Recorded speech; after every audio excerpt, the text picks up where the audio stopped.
베드로전서 5장 6절에서 11절 우리 한 절씩 교독합니다. 그러므로 하나님의 능하신 손 아래에서 겸손하라. 때가 되면 너희를 높이시리라. 너희 염려를 다 주께 맡기라.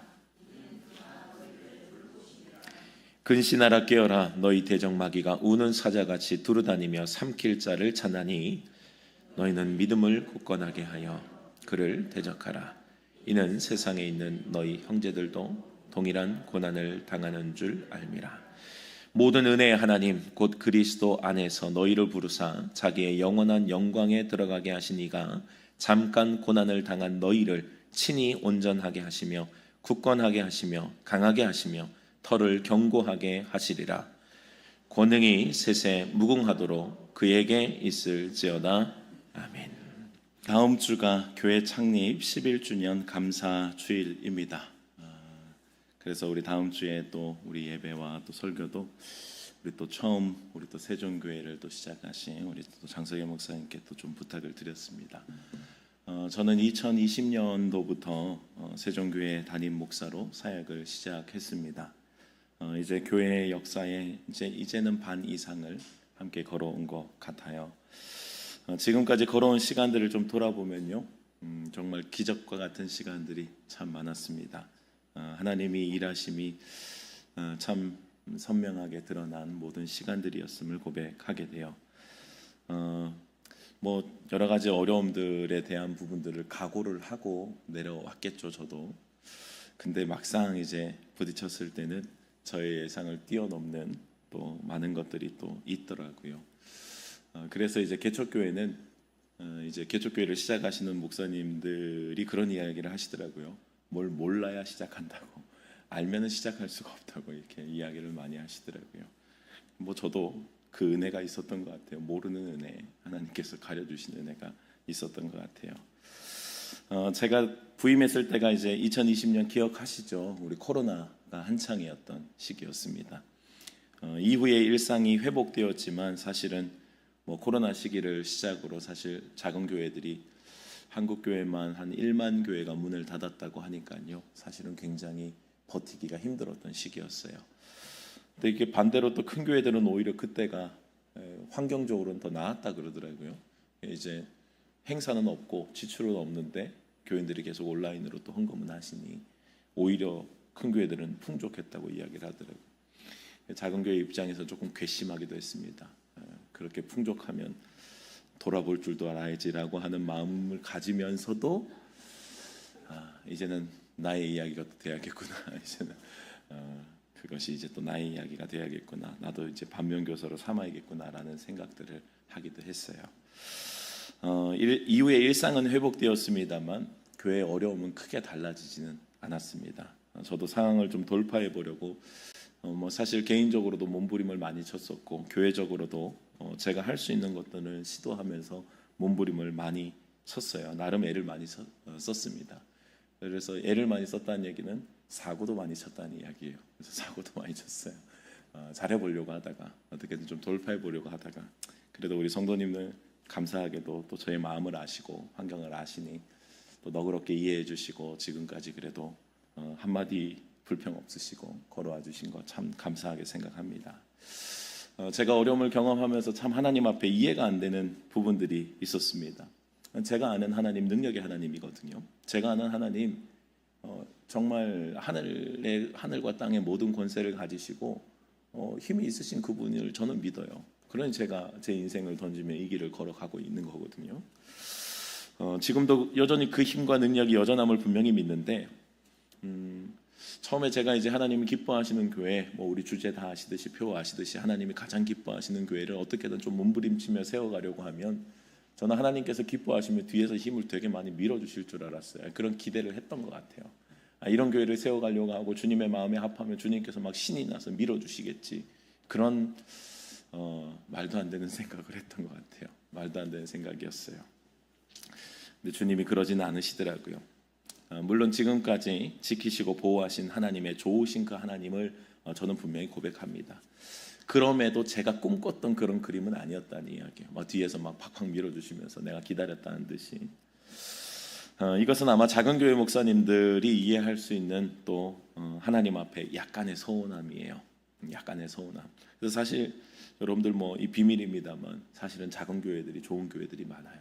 뭐 큰 교회가 나쁘다는 얘기는 아닙니다만 작은 교회들이 참 이런 중심을 가지고 걸어가는 교회들이 참 많은 것을 제가 요 상황에서는 제가 보게 돼요. 몰랐어요. 저도 이제 큰 교회에서 이제 부목사로 사역할 때는 이럴 때는 잘 몰랐어요. 약간의 서운함이 또 이제 목사님들이 또 가지는 또 이게 하나님 앞에 약간의 서운함들이 있습니다. 근데 이게 좀 이제 심해지면은 병을 얻기도 하고요. 공황장애나 우울증을 가지기도 합니다. 실제로 그런 목사님들이 뭐 많다라고 하긴 그렇지만 뭐 적지는 않아요. 그래서 그런 목사님들이 있습니다. 뭐 목사님들이 기도로 얘기해야지 어떻게 그럴 수 있겠나 여러분들 뭐 생각하실 수 있겠지만 그만큼 사실은 참 어렵습니다. 이게 내가 아는 건 분명히 있는데 되지 않고 또 믿지만 그것이 현실화되지 않을 때 그 괴리감과 아픔들이 분명히 있어요. 저도 그런 시기들이 좀 있었거든요. 그래서 저도 자칫 위험할 뻔하긴 했는데 하나님께서 그래도 감사하게 평안을 주셔서 힘을 빼고 다시 주님을 주목할 수 있는 은혜를 주셔서 또 기쁨으로 걸어갈 수 있었어요. 하나님을 바라보고 힘을 빼니까 오히려 이제 부담과 걱정과 염려가 이제 없어지더라고요. 뭐 제가 늘 드리는 말씀입니다만 뭐 하다 안 되면 문 닫지 뭐 이게 이제 장난처럼 또 저의 이제 하나님께 맡기는 믿음의 고백입니다만 여러분들 또 이상하게 오해하시면 안 되는데 그래서 저는 뭐 그렇게 하거든요. 안 되면 망하지 뭐 주님이 그렇게 닫으라면 닫지 뭐 그런 마음으로 사실은 이제는 걸어가게 되더라고요. 이게 이제 여러 가지가 있지만 일단 저를 지키려고 하는 것도 있고 또 하나님을 신뢰함으로 또 비롯되는 고백이기도 합니다. 그래서 힘을 빼고 이제 주님을 볼 수 있는 은혜가 또 임해서 감사하게 힘을 빼고 상황을 이제 다시 주목하니 예전에는 참 이렇게 왜 이게 안 되죠, 저게 안 되죠, 왜 이게 돌파가 안 되죠 이런 것들만 보였는데 힘을 빼니까 이상하게 주님이 일하신 흔적들이 보이기 시작했어요. 그래서 이 작고 초라한 교회, 할 일 많고 아무것도 없는 교회를 끝까지 지키고 있는 우리 귀한 직분자들이 보이기 시작했고요. 참 얼마나 귀한지 몰라요. 제가 생각해도 가끔 생각하거든요. 내가 생각해도 참 징글징글할 것 같아. 내가 만약에 뭐 이렇게 성도로 이렇게 한다면 우리 교회를 끝까지 내가 지킬 수 있을까? 뭐 이런 생각도 사실 해봐요.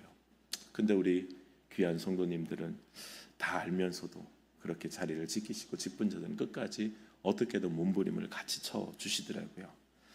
또 보이는 것은 아무것도 없는데 제가 늘 누렸던 예배마다 하나님께서 부어주셨던 그 은혜, 하나님께서 부어주셨던 살아계심이 그 예배 때마다 언제나 쉬지 않고 일하고 계셨음을 보고 감사하게 되더라고요. 힘을 빼고 주님을 보니 보이는 것들이 있더라고요. 저는 앞으로도 분명히 하나님께서 그렇게 우리 세종교회에 일하실 줄을 확신합니다. 여러분들도 믿으시죠? 하나님께서 지금도 그렇게 일하셨듯이 지금까지 일하셨듯이 앞으로 그렇게 일하심을 저는 분명히 믿어요. 그래서 이 시간들의 교훈이 있어요. 앞으로 어떤 좋은 일이 있어도 여러분 우리가 한 거 아니에요. 제가 한 거 아니고 여러분들도 한 거 아니에요. 우리가 했을 때는 안 되잖아요. 우리가 했을 때는 어떤 좋은 일이 있어도 우리 주님이 하셨다는 사실을 잊어서는 안 돼요. 우리 주님이 하시는 겁니다. 그리고 어떤 또 때로는 어려운 고난과 또 힘든 일이 일어나도 그때 우리의 믿음의 고백도 동일해야 돼요. 여전히 주님을 신뢰하고 끝까지 걸어가는 겁니다. 때로는 고난의 길을 걸어갈지라도 하나님 앞에 걸어가는 우리 세종교회의 고백이 되어야 할 줄로 믿습니다. 여러분들 주님을 선택하고 주님을 향해 걸어가는데도 어려움이 있을 수 있을까요? 우리가 계속 나누고 있는 베드로전서는 그럴 수 있다라고 이야기를 하죠. 우리가 지금 몇 주 동안 베드로전서의 말씀을 함께 나누고 있잖아요. 베드로전서의 주제가 그래요. 고난 가운데 있는 주님 때문에 고난당하는 그들을 향한 베드로의 위로고 하나님의 위로입니다. 그들을 다시 힘을 주고 일으키고 또 끝까지 그 고난의 시기를 견디자고 하는 것이 주제입니다. 그래서 오늘 5장을 보면요, 이제 베드로전서의 마지막 장인데요. 5장에서는 이제 앞에 있는 이야기들을 종합해서 이제는 고난의 시대에 이제 범위를 넓혀서 교회와 공동체는 어떻게 버티며 걸어가야 될지를 이야기를 합니다. 여러분들 이것은 개인의 고난은 어디로 연결돼요? 당연히 공동체로 연결이 되는 겁니다. 이게 어쩔 수가 없어요. 개인적인 고난과 환난의 상황은 반드시 공동체 내부까지 연결이 됩니다. 될 수밖에 없는 거예요. 근데 반대로도 마찬가지입니다. 반대로도 이게 거꾸로도 올라가고 또 위로도 올라가고 그렇습니다. 개인적인 고난은 공동체에 영향을 끼치고 공동체의 어려움도 또 개인적으로 이렇게 영향을 미치기도 해요. 그래서 우리 교회의 핵심 또 우리의 사역 중에 하나가 행복한 가정을 세우는 것이잖아요. 행복한 가정을 세우고자 하는 우리의 비전이 뭐냐면 가정이 행복하지 않은데 공동체가 행복할 수 없고요. 우리가 행복한 것은 곧 가정이 건강하고 행복할 때 가능한 거예요. 그래서 우리가 그것을 교회 안에서 보면은 사실은 구역들이 건강해야 교회가 전체가 건강한 겁니다. 교회가 아무리 건강해 보여도 우리의 소그룹들이 힘이 없고 연약하면은 그것은 건강한 것이 아니에요. 결국은 서로가 영향을 끼치게 되어 있는 겁니다. 행복한 가정, 건강한 가정이 건강한 공동체를 만들어가고 건강한 공동체는 반드시 또 행복한 가정을 만들어가게 되어 있습니다. 무너진 공동체는 다시 개인의 신앙을 약화시키는 그 악순환을 만들어낼 수밖에 없거든요. 그래서 베드로는 개인적인 고난의 상황에서도 이야기를 하지만 베드로전서 5장에서는 그것을 공동체적인 상황에서도 그 고난의 상황에 대한 권면을 분명히 말씀합니다. 베드로가 그래서 오늘 5장에 우리가 읽지 않았지만 앞부분을 보면요, 이제 직분자들에게 권면하는 권면이 있어요. 먼저는 장로들에게 권면합니다. 여기에서 장로는요, 우리 장로교회에 있는 장로님들의 그 직분만을 말하는 것은 아닙니다. 베드로전서의 장로는 원어로 보면 연장자를 뜻하지만요, 이 장로는 초대교회에서는 나이가 많은 사람뿐만 아니라 교회 공동체를 이끄는 지도자 직분들을 가리킨 말로 사용이 되었어요. 그래서 여기에서 이제 장로라고 하는 말은 이제 교회 안에 있는 리더들, 직분자들이라는 뜻입니다. 베드로는 이 직분자들, 이 장로님들에게 권면해요. 하나님의 양무리를 치라고 권면합니다. 내 양이 아니라 하나님의 양무리라고 권면했고 하나님의 양이기 때문에 내가 맡은 자로서의 책임을 다해야 됨을 권면합니다. 그리고 억지로 하지 말고 하나님의 뜻을 따라서 자원함으로 하라고 말씀합니다. 나의 주님, 내가 받은 그 은혜와 감격이 분명하다면 주님의 일은 내 일이 되는 거예요. 그러니 내게 맡긴 직분 앞에서 하나님의 양을 성실하게 쳐야 되는 것이 양무리의 본이 되고 성실하게 걸어가는 것이 리더자들의 분명한 역할이라고요. 더러운 이득을 취하려고 하지 말고 주장하는 자가 아니라 양무리의 본이 되라고 분명하게 권면합니다. 여러분들 지금 시기는 고난의 시기잖아요. 그래서 어려움의 시기일수록 리더는 리더의 자리를 지켜내야 돼요. 여러분들 앞에 서 있는 리더가 고난의 자리에서 흔들리고 넘어져 보세요. 그러면 여러분들 뒤에서 보고 있는 모든 성도님들도 지금 이럴 수밖에 없구나 하고 줄줄이 다 무너지게 돼 있어요. 이게 어쩔 수가 없어요. 앞에 있는 리더의 모습, 리더의 담대함과 리더의 지키는 그 자리의 모습이 곧 모든 양무리에게도 걸어가야 될 본이 되기도 하는 겁니다. 그러니 섬김의 본이 되고 충성의 본이 되고 하나님을 사랑하는 본이 어려운 시기일수록 리더는 그 자리에서 굳건하게 어떻게든 버텨내야 되는 것을 권면하는 거예요. 여러분들 그때의 고난의 상황에서도 공동체가 세워지는 겁니다. 고난의 상황에서 리더가 흔들흔들 해보세요. 그러면 여러분 같이 흔들흔들 할 수밖에 없어요. 리더도 흔들거리는데 내가 뭐하러 지켜요. 서로 같이 휘청휘청할 수밖에 없는 거예요. 고난의 상황에서도 하나님을 바라보고 자신의 몫을 감당해내는 리더가 있다면 여러분들 그러면 그 공동체는 반드시 살아요. 그 지키고 버텨내는 리더 때문에 함께 한마음이 돼서 견딜 수가 있다고요. 리더를 중심으로 뭉치게 되어 있습니다. 베드로는 이 직분을 잘 감당한 자들에게 분명히 약속해요. 여러분들 하나님의 일은 절대로 공짜가 없습니다. 하나님의 일은 하나님이 잊어버리시지 않아요. 그래서 베드로도 그들에게 권면하죠. 그리하면 목자장이 나타나실 때에 주님께서 그 목자들의 진짜 총책임자인 목자장이 오실 그때에 시들지 않은 영광의 관을 주님께서 분명히 허락하실 것이라고 말씀을 하시는 거예요. 그 자리를 잘 지키는 자들 하나님께서 그들에게 약속하신 은혜가 있는 거예요. 주님께서 내가 잊지 않겠다, 기억하겠다라고 분명히 말씀합니다. 그리고 젊은 자들을 향해서도 권면하는데요. 이 젊은 자들은 어린 자들뿐만이 아니라 앞선 리더들에게 순종하고 따라가야 될 모든 자들이라고 생각하면 됩니다. 리더가 본을 보이고 그 자리에 어떻게든 충성과 섬김과 겸손으로 나아갈 그때에 그러면 그 리더를 따라가는 팔로우들은 어떻게 해야 되나? 우리 함께 걸어간 자들은 어떻게 해야 되냐? 그때의 베드로의 권면이 뭐예요? 장로들에게 순종과 겸손으로 허리를 동이라고 그렇게 권면합니다.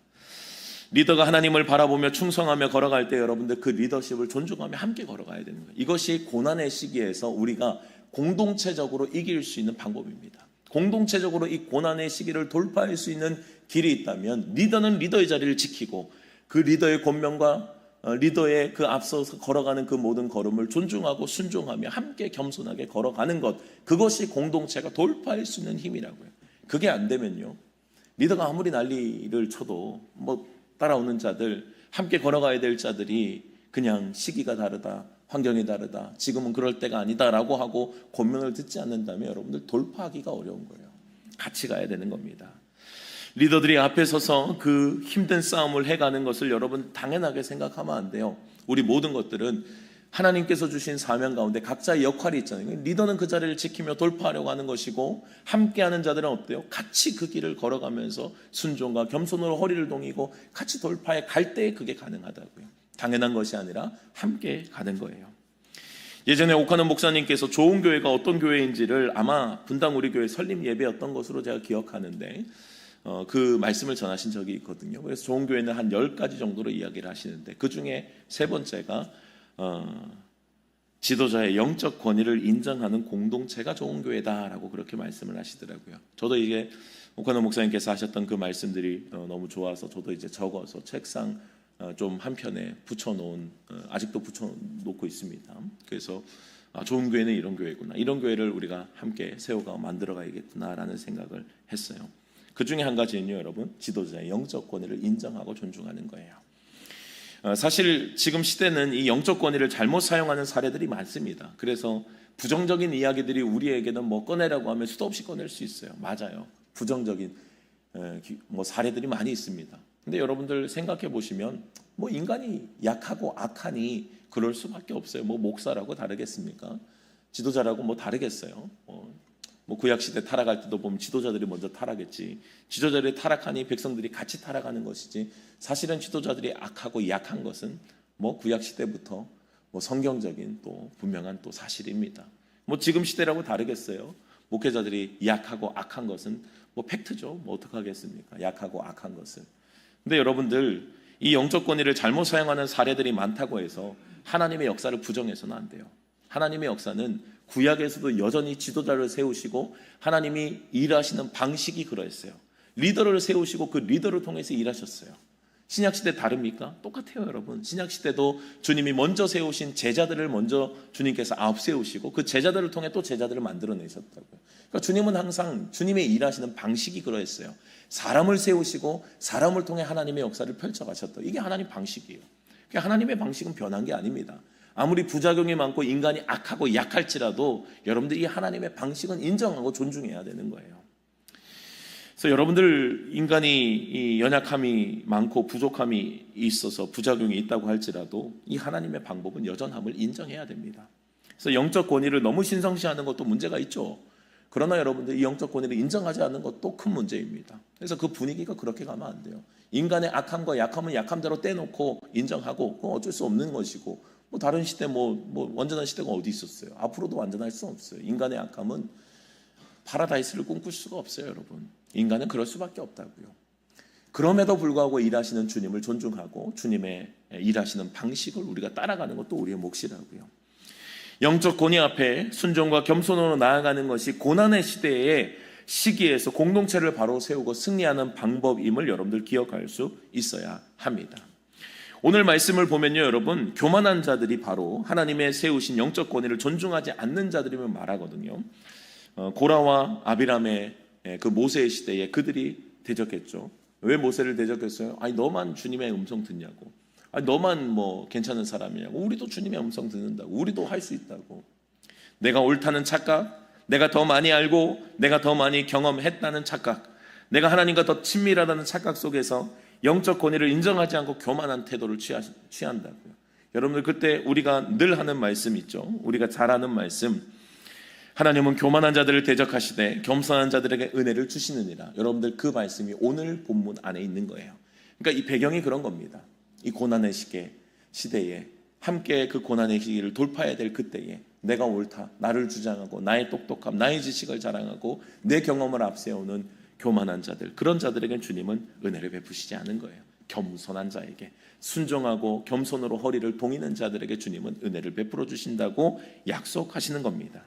지금도 권위를 존중하는 겸손과 순종으로 나아갈 때에 주님이 은혜를 약속하셨고 풍성하게 부어 주실 것입니다. 그러니 고난의 시기일수록 어떻게 해야 돼요? 더 우리는 하나됨이 이루어져야 되는 거예요. 리더는 리더의 자리를 지키고 함께 걸어가야 될 동력자들은 그 자리를 지키면서 함께 돌파해야 된다. 각계 전투하면 안 돼. 따로 전투하면 안 된다. 함께 모여서 고난의 시기를 돌파하는 겁니다. 교회의 공동체뿐만 아닙니다. 이것은 개인의 상황에서도 적용되는 말씀이에요. 오늘 이제 6절의 말씀을 보면 그러므로라고 하는 말은 앞에 있는 이야기들을 끌어오는 거죠. 그죠? 앞에 있는 이야기들, 리더에 대한 권면, 그리고 리더들에게 순종해야 될 젊은 자들에 대한 권면을 함께 모아서 그러므로 하나님의 능하신 손 안에서 겸손하라라고 권면합니다. 여러분들 개인의 삶에도 마찬가지입니다. 때로는 어려움과 고난의 시기가 지금 계속 베드로전서에서 이야기하고 있는 것처럼 내가 주님을 올바르게 선택했고 주님과 온전하게 걸어가는 것 같음에도 불구하고 고난의 시기가 있느냐 없느냐, 당연히 있다는 거예요. 여러분, 그 시기가 있습니다. 그런 시기에서도 어떻게 해야 된다는 거예요? 하나님의 손 안에서, 하나님의 능하신 주님의 범위 안에 있음을 고백하며 그 자리에서 겸손해야 되는 거예요. 그 자리의 겸손은 뭐예요, 여러분? 그 자리에서 겸손은 주님 왜 그렇습니까? 주님 아픕니다, 힘듭니다, 이런 이야기보다도 그것을 받아들이는 태도예요. 수용하는 태도라고요. 주님 왜? 라고 하는 질문보다도 하나님의 계획을 신뢰하여 하나님의 능하신 손 아래에서 겸손히 그 자리에서 주님이 베푸시는 모든 시간과 이야기들을 온전하게 내가 소화해내는 거예요. 때로는 믿기 힘든 고난의 상황이라고 할지라도 여러분들 그 시간과 그 상황 가운데 겸손해야 되는 거예요.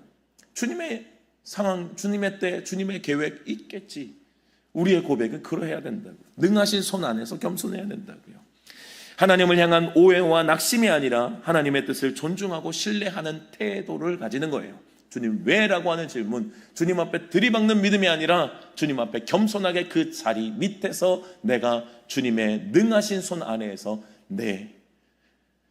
대하고 걸어가야 될 그 태도를 취하면서 받아들이는 그 수용적인 태도가 필요하다고요. 겸손히 그 시간 안에서 순종하며 걸어갈 때 여러분들 어떻게 됩니까? 때가 되면 하나님이 높이실 거래요. 6절에는 말씀합니다. 하나님의 능하신 손 안에서 겸손하라. 때가 되면 너희를 높이시리라. 여러분들 이 때는 누구의 때입니까? 내 계획과 내 때가 아니에요. 내가 생각할 때는 지금이 막 주님 역사하셔야 될 때 같거든요. 주님 지금이 절호의 타이밍입니다. 지금 역사하셔야죠. 지금 아니면 언제 역사합니까? 나는 항상 그렇게 이야기를 하고 있다고요. 근데 여러분, 주님의 시간 안에서는 주님의 때가 있어요. 그래서 하나님의 능하신 손 안에서 겸손하는 것은 주님의 때를 인정하는 거예요. 주님의 때. 아, 지금 나의 때는 지금 이 시기를 버텨내고 걸어가야 될 때구나. 주님께서 내가 생각하는 그림은 아니지만 주님이 펼쳐놓으신 이 환경 가운데서 내가 걸어가야 되는구나. 그것을 받아들이고 하나님의 능하신 일하실 그 때를 내가 받아들이는 나의 태도와 걸어감이, 순종이 필요하다고요. 그러면 그 때가 되면, 주님의 때가 차면 주님이 높이신대요. 여러분들 우리가 참 감사하게도요, 그 때가 차면 높여주신다고 하시잖아요. 우리가 계속해서 주님의 고난만을 생각해서 우리가 그래서 힘겨워하잖아요. 그죠? 우리가 그 길을 왜 힘겨워? 고난만 바라보니까 또 힘들고 고통당하고 어렵고 눈물 나고 그것만 생각하면 힘들다고요. 근데 여러분들 오늘 말씀을 잊지 마셔야 돼요. 사실 주님께서 우리에게 생명을 주신 그 주님께서 고난을 당하라고 하면 우리 뭐 안 당하겠어요? 우리가 그 사랑과 은혜를 알면 주님이 걸어가라 하면 기꺼이 걸어가야죠. 주님이 고난만 당하라고 그러면 기꺼이 고난만 당해야 될, 그래도 사실 할 말 없는 우리의 은혜 받은 삶이 맞거든요. 근데 하나님이요, 여러분, 그렇게 우리를 두시지 않아요. 때로는 고난과 어려움이 있지만 때가 되면 주님의 약속은 높이시겠다는 거예요. 내가 반드시 역전하겠다. 내가 반드시 뒤집을 거니까 걱정하지 말아라는 주님의 약속이 있는 거예요. 그래서 우리는 더욱더 기쁨과 감사함으로 이 길을 선택하며 걸어갈 수 있는 겁니다. 여러분들이 이 말씀을 붙잡을 수 있기를 주님의 이름으로 축복합니다. 때가 되면이요. 때가 되면. 내가 계획한 때는 아니고요. 주님의 때예요. 주님의 때가 되면 주님은 높이실 때가 있습니다. 그때까지 하나님 앞에 나의 삶을 맡기고 겸손히 순종하는 은혜가 있기를 주님의 이름으로 축복합니다. 여러분들, 우리 믿음의 사람들은 항상 복을 많이 받았죠. 요셉도 복을 받았죠. 정리가 되었으니까, 그죠? 근데 여러분들, 요셉의 고난의 시기를 부러워하는 사람이 있어요? 아무도 없어요, 여러분. 근데 여러분들, 요셉은 믿음의 사람들은 항상 그 시기를 통과하여 하나님의 아름다운 열매, 하나님의 뜻이 드러나게 되는 거예요. 우리는 총리인 요셉만 즐겁고 기쁘고 내가 누리길 원하지만, 그러나 그 자리에 가고 그 역할을 감당하려면 고난의 시간을 뚫어야 되는 거예요. 그 시간을 뚫어야 하나님께서 쓰실 만한 그릇으로 준비되고 주님의 뜻을 이뤄낼 수가 있는 겁니다. 높이시는 하나님의 때, 고난의 때를 잘 견디고 걸어가는 자들에게 주시는 하나님의 은혜의 시간임을 기억할 수 있기를 바랍니다. 여러분들, 그때 하나님의 역사가 분명하지만 여러분들, 하나님이 때로는 침묵하시거든요. 고난의 시기에 우리가 가장 답답한 게 뭐예요? 주님, 말씀이라도 좀 쫑알쫑알 좀 계속 해주시지. 힘내라, 내가 옆에 있다. 근데 여러분들, 그 고난의 시기를 통과할 때를 보면요, 주님도 때로는 침묵하실 때가 있어요. 가만히 계신다고요. 옆에서 뭐 그냥 쫑알쫑알 말이라도 좀, 용기라도 좀 주시고, 좀 어떻게든 힘내라고 하시든, 뭐 증거도 조금 보여주시고, 이렇게 뭐 갈 수 있는 좀 은혜를 주시면 참 좋겠는데, 주님은 침묵하시는 것 같고, 반대의 역사는 아주 충만하게 역사예요. 그게 누구의 역사예요? 마귀의 역사예요. 여러분들, 마귀는요, 그 때를 절대로 놓치지 않아요. 그래서 오늘 본문에도 말씀하죠. 근신하라, 깨어라, 너희 대적 마귀가 우는 사자같이 두루다니며 삼킬 자를 찾나니. 여러분들, 고난 가운데 있을 때 삼켜지기가 참 좋습니다. 고난 가운데 있을 때. 왜요? 당장 어려우니까. 당장 내 눈앞에 어려움이 가득하고 힘든 거, 눈물이 나는 상황인데, 그 상황 가운데서 여러분들 고난을 회피하는 거, 이거 얼마나 달콤하게 여겨지겠어요? 내 이 자리를 박차고 가는 게 얼마나 쉽겠습니까? 마귀는 항상 그때마다 우리를 막 돌아다니면서 그때를 찾아다닌다고요. 우는 사자와 같이. 주님께서 정말 정금같이 쓰시려고 연단하는 그 은혜의 때, 주님께서 만들어 가시는 그 때를 마귀도 그때는 안 놓친다고. 왜요? 사람들이 넘어지기 제일 쉽거든요. 우는 사자같이 두루다니면서 어떻게든 삼켜보려고 막 공격하고 다니는 거예요. 여러분들, 마귀가 우는 사자같이 삼킬 자를 찾는 것은요, 여러분, 우리의 삶을 망하게 하려고 하는 게 아닙니다. 여러분, 마귀는요, 항상 관심이 있는 것이 한 가지예요. 마귀는 뭐 우리가 뭐 많든 적든 이 땅에서 어떻게든 그 관심 하나도 없어요. 마귀가 원하는 건 한 가지예요. 갈라놓는 거예요. 하나님과의 사이를 갈라놓는 거예요. 그 이간질 시키고 갈라놓고 주님과의 떼어놓는 거예요. 여러분들, 그래서 우리가 교회 안에서도 보면요, 우리 사람 사는 데인데 문제가 왜 없어요? 때로는 성도님들끼리 또 마음이 맞지 않은 투닥거림이 있기도 하고, 아이들도 마찬가지. 아이들도 또 몇 명 없는 아이들끼리 또 여기 있다 보면 또 이게 투닥거리고, 그런 이야기들이 또 성도님들한테까지 어른들의 이슈화도 되기도 하고, 그런 일들이 비일비재해요. 여러분들, 그런데 참 놀라운 것은 뭐냐면, 마귀가 우리를 공격할 때 목적은요, 우리 육에 있지 않아요. 우리가 싸우고 지지고 볶고 이런 거에 관심이 있지 않아요. 그들이 원하는 게 뭔 줄 아세요? 마귀는 원하는 게 딱 한 가지예요. 그렇게 관계를 어그러뜨리고 난 다음 뭘 해요? 내가 저 사람 있으면 예배 자리에 오기 싫은 거예요. 내가 저 사람 있으면 저 사람 보기 싫으니까 교제의 자리, 또 이제 이게 구역 모임 하는데 가기 싫은 거예요. 저 사람 보기 싫어서 가기 싫다는 거예요. 여러분들, 저 사람 보기 싫어서 가기 싫은 것 같죠? 내가 이유가 있어서 안 가는 것 같죠? 그게 아니에요, 여러분. 마귀는 항상 그것을 노리는 거예요. 관계를 불편하게 만들고, 상황을 불편하게 만들고, 어그러뜨리게 만들고, 무너지게 만들어서 하나님과의 관계를 결국은 끊어놓는 것이 목적임을 여러분들 잊지 마셔야 돼요. 그러니 여러분들이 이 마귀의 목표를 보면요, 우리가 어디 자리에 어떻게 버텨야 될지가 보이는 거예요. 마귀는 뭐 한다고? 하나님과의 관계를 어떻게든 끊어놓는 거예요. 예배 자리 끊어놓고, 기도의 자리 끊어놓고, 교제의 자리 끊어놓고, 주님 앞에 더욱더 나아갈 수 있는 충성의 자리, 섬김의 자리를 끊어놓는다고요.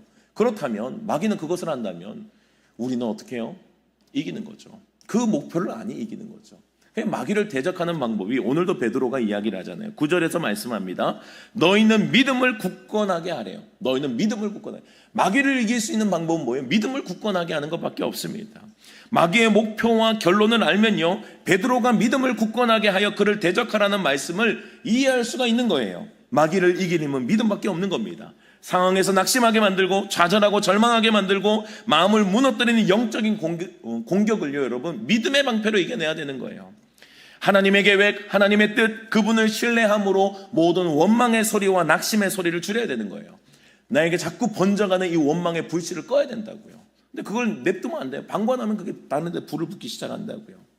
7절에 말씀합니다. 너희 염려를 다 주께 맡기라. 이는 그가 너희를 돌보심이라. 여러분들, 예수님께서 마태복음 6장에서 말씀하셨거든요. 목숨을 위해서 무엇을 먹을까, 무엇을 입을까, 무엇을 마실까 염려하지 말라고. 공중의 새도 먹이시고 들의 백합화도 자리게 하심을 주님 분명히 말씀하셨어요. 오늘 있다가 내일 아궁이에 던져지는 들풀도 하나님께서 이렇게 입히시거든 하물며 너희일까 뭐냐라고 주님 말씀하셨다고.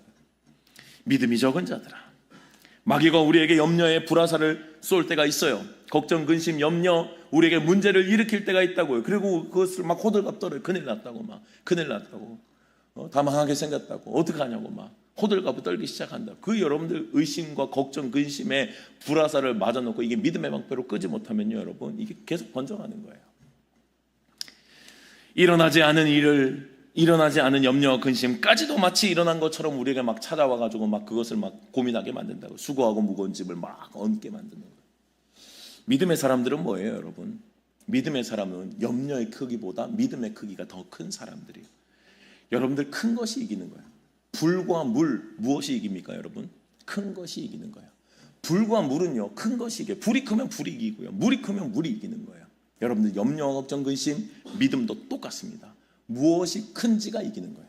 그러니 여러분들, 그런 상황이 오고 나에게서 막 무게들이 막 올 때마다 여러분, 그 무게에 내가 눌리면 안 돼요. 거기에서 무게를 어떻게 해요? 주님께 맡기는 거예요. 수고하고 짐진 모든 자들, 주님 뭐라고 해요? 다 내게로 오라고 하잖아요. 주님께서 우리에게 수고하고 무거운 짐진 것을 맡기라고 말씀하셨어요. 맡기면 이기는 거예요. 그런데 그걸 못 맡기고 내가 그냥 들면서 어떡하지?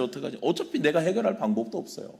제가 그랬거든요. 제가 목회를 하면서도 물론 이제 저는 저 나름대로 할 수 있는 것들을 저는 다 해야 됐고 또 제 나름대로 했습니다만, 근데 해도 이게 제가 해결할 수가 있어요. 제가 가진 것도 없고 제가 어떻게 하겠어요. 할 수 있는 방법이 없는 거예요. 이미 제가 할 수 없는 것이 크기가 이미 제가 할 수 없는 크기였다고.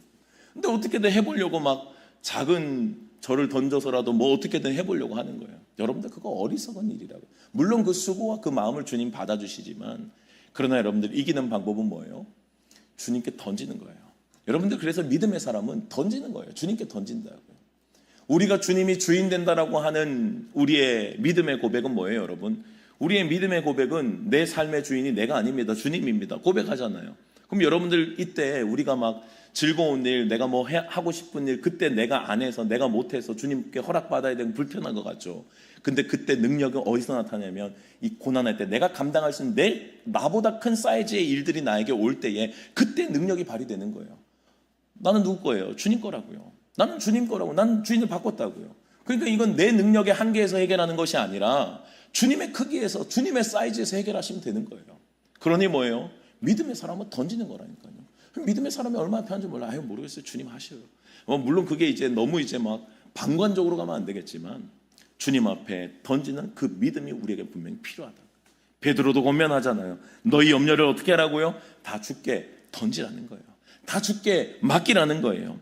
이는 그가 너희를 돌보시기 때문이라는 거예요. 여러분들, 우리의 주인 대신 우리의 주님을 우리가 고백하며 나아갈 때 주님이 내 수고하고 무거운 짐을 맡아서 해결하시겠다라고 말씀하셨어요.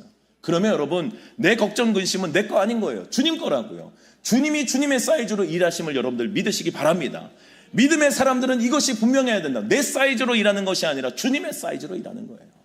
주님이 일하시니까, 주님이 내 삶을 책임지신다고 하셨으면 주님이 내가 어려울 때 싹 도망가시겠어요, 여러분? 주님이 그때 내가 너희를 위해서 그때 주님이 팔을 걷어붙이시지 않겠어요? 부모님의 능력이 언제 나타나요, 여러분?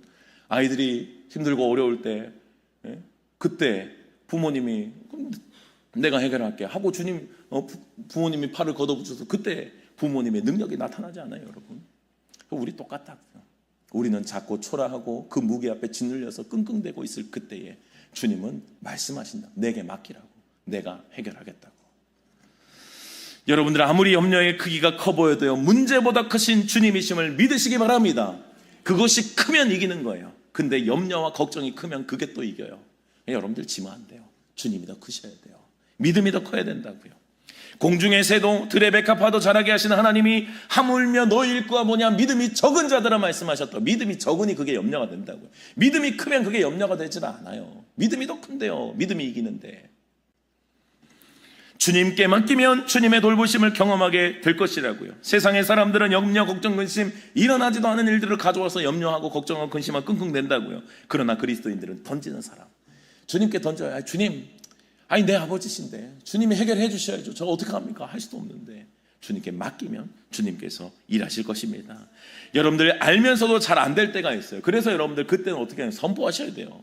그때는 선포하는 거예요. 여러분들 우리가 선포하는 것은 믿음이 있어서도 선포하지만 믿음을 가지려고도 선포하는 거예요. 이거 주님 내 사이즈 아닙니다. 주님 사이즈로 해결하셔야지. 전 도저히 안 됩니다. 주님 고난당할 그쯤에 피할 길을 내신다고 주님 말씀하셨으니 아이 주님 해주세요. 여러분들 그때 승리하게 되는 겁니다. 이 믿음의 선포, 내가 믿음을 가지고 주님께서 하셔야 합니다. 주님 이거 내가 감당이 안 됩니다. 고백할 때 그 믿음의 선포가 마귀의 불화세를 막아내는 힘이 될 것으로 확신합니다. 사랑하는 여러분들, 고난 없는 삶이 없어요. 기억하십시오. 고난 없는 삶은 믿음의 역사, 믿음의 사람들에게 단 한순간도 고난의 역사가 없었던 시기가 없었어요. 여러분 다 있었습니다. 우리만 특별하게 겪는 것이 아니라 다 있었다고요. 다 있었다고요. 믿음의 사람들이 고난을 당하고 옳은 길을 선택해도 고난을 당해요. 이유 없는 고난과 고통의 시간입니다. 그때 주님의 약속의 말씀을 기억하자고요. 여러분들 오늘 우리 10절의 말씀을 좀 같이 한번 읽어보십시다. 10절의 말씀 같이 읽습니다. 시작. 모든 은혜의 하나님 곧 그리스도 안에서 너희를 부르사 자기의 영원한 영광에 들어가게 하신 이가 잠깐 고난을 당한 너희를 친히 온전하게 하시며 굳건하게 하시며 강하게 하시며 터를 견고하게 하시리라. 아멘. 여러분들 아멘이시죠? 주님께서 반드시 이 일을 행하실 것입니다. 여러분들 여기서 잘 보세요. 잠깐 고난을 당한 너희를 누가 온전하게 해요? 친히 온전하게 하신다는 거예요. 여러분들 그러니까 그 역사, 그 일 누가 하신다? 주님이 하시겠다는 거예요. 그러니까 여러분들 우리가 내가 자꾸 뭔가를 해결하고 내가 움켜쥐고 내가 힘을 주고 있으면 안 돼. 그럴수록 뭐예요? 주님이 할 공간이 없어지는 거예요. 주님은 분명히 말씀하셔서 내가 친히 하겠다고. 내가 친히 뭐라고요? 너희를 온전하게 하고 굳건하게 하고 강하게 하고 터를 견고하게 하시리라. 주님이 하시리라. 내가 그렇게 되는 것이 아니라 주님이 하시리라고 말씀하셨어요. 우리가 해야 될 건 뭐예요? 그 믿음의 담대함으로 선포와 그 믿음의 견고함으로 주님을 포기하지 않고 끝까지 그 길에 서 있는 것, 그 주님을 붙잡고 걸어가는 것이 우리의 해야 할 믿음의 걸음임을 믿습니다. 모든 은혜 하나님께서 우리에게 친히 이 일을 행하실 것입니다. 고난은 잠깐이에요, 여러분. 주님 말씀하시잖아요. 그런데 영광은요, 영원한 거예요. 아유, 얼마나 감사해요. 고난은 잠깐이고 영광은 영원하다니까. 잠깐의 고난 앞에 무너지지 말자고요. 우리 잠깐의 고난 앞에 주님이 하신다고 약속하셨으니 오늘도 약속의 말씀 붙잡고 주님이 하심을 기대하며 믿음으로 승리할 수 있는 저와 여러분들 그리고 우리 세종교회가 되기를 주님의 이름으로 축원합니다. 하나님, 먼저는 세종교회가 하나님의 은혜 가운데 지금까지 주님을 바라보고 걸어갈 수 있는 은혜를 주셔서 주님 감사를 드립니다. 세종교회가 11주년을 맞이하며 하나님께서 지금까지 일하셨음을 고백합니다. 주님은 언제나 신실하셨고 주님은 선하셨습니다. 우리 세종교회가 가장 좋은 길로 언제나 인도하셨고 때로는 고난의 길을 통과하게 하셨지만 그때도 여전히 우리와 함께 하셨음을 고백합니다. 주여, 주님께서 하실 거룩한 역사 앞에 우리 더욱더 순종하며 주님과 함께 걸어갈 수 있는 우리 세종교회가 될 수 있도록 주님 도와주시옵소서. 오직 하나님의 영광을 위하여 하나님이 가장 기뻐하시는 교회를 세워가며 이 어둠의 시기에 주님의 마음에 합한 교회로 주님께서 주님의 마음을 시원케 하는 교회로 온전히 세워져서 마지막 시대에 주님의 복음의 도구로 온전히 쓰임받을 수 있는 우리 세종교회가 되게 하여 주시옵소서. 환경을 탓하지 않고 여전히 살아계신 주님만을 바라보며 끝까지 인내하며 우리 믿음의 길을 잘 걸어가는 우리 세종의 모든 성도님들이 되시도록 주님 축복해 주시옵소서. 또한 우리 가정에 주님 삶의 어려움의 현장들, 고난의 현장들 주님 분명히 있는 줄로 압니다. 하나님, 믿음의 백성들도 그렇게 걸어갔으니 우리도 피하지 못할 고난의 여정들입니다.